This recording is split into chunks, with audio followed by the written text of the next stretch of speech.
So it's a story, a collection of stories about kids from all over the world who tell you a little bit about themselves, and then they tell you about where they live, and then you get introduced to their Geo-Me, which is an avatar that is representative of all of the geographical data of where they live.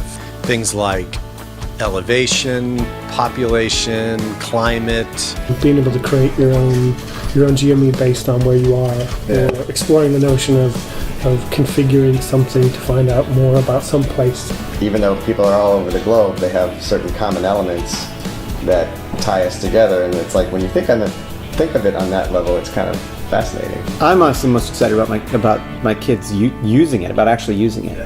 And I have always had this idea in my head of one of my kids going through the process of building that Geo-Me and wanting to get it just right, and then realizing as they're doing it that it shares some characteristic with Eliza or one of the characters, and then making that connection that all of us are going to be like, oh, that's what we're trying to do, right?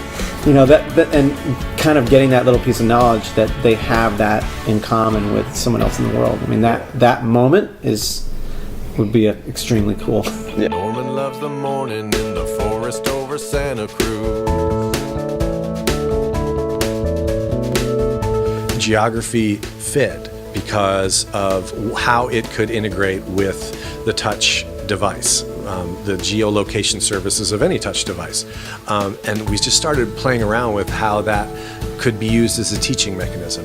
And as soon as we came up with the idea of an avatar based on the data that was drawn in from all the different resources that this device could, pull from, that was it. Certainly one of the early things that was fascinating, still kind of exhilarating and frustrating, is that collision of the science and the math with the art. Yeah. That whole great quandary of, all right, we'll just do the art and then back it into the numbers, or just do the numbers and back it into the art. And the way that we've been trying to realize the songs and the instrumentation and the phrasing based on the same data that Bill is programming in the interface to make music. I mean, it's fun to watch all these different strands of creative process, and then just drag them all together and make them all cohesive and make it work. Anything can be done. We have to figure out how. Philippe loves his brother, but he strikes out on his own.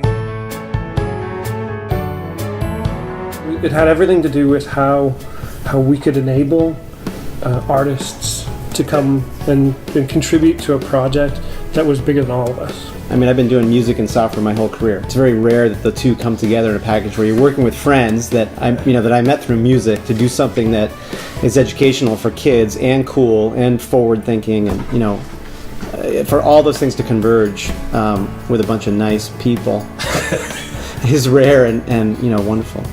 I was amazed to learn not only the different elevations and climates and just basic locations of certain cities that I'd heard of and then tons that I hadn't heard of, but then to start seeing the big picture and start seeing, wow, this is where the majority of people live because of these common things. I'm hoping that, if I had this light bulb moment, that's something that we can share with all the people that are using it as well. I've already learned a lot, actually, about these cities. I know we have every city with a population greater than 5,000 globally. Santo Domingo lives a dreamy Isabel. This is learning by exploring, doing, and trying things and seeing what happens, which to me is a deeper level of involvement for the learner. And I got my version of it in Dropbox and played it for my kids on the iPad, just held it up for them, going like, look at what Daddy's doing. Right? Yeah.